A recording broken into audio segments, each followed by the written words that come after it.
Palakat masih tetap hidup dan dijaga oleh masyarakat Bola Mongondo. Tengah arus modernisasi dan perubahan sosial yang cepat, tradisi Palakat masih tetap hidup dan dijaga oleh masyarakat Bola Mongondo. Tradisi ini menjadi simbol kearifan lokal yang merekatkan hubungan sosial serta memperkuat nilai gotong royong di tengah kehidupan masyarakat.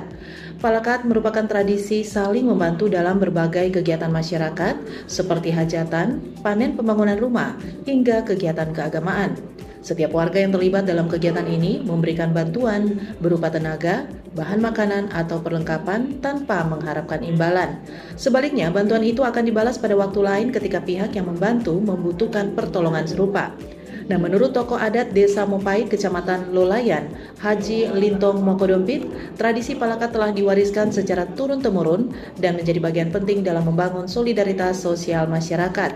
Sementara itu, Kepala Dinas Kebudayaan Bola Mongondo, Reni Mokodompit, menegaskan bahwa pemerintah daerah terus berupaya melestarikan nilai-nilai budaya lokal seperti Palakat melalui kegiatan edukasi budaya di sekolah serta festival adat tahunan.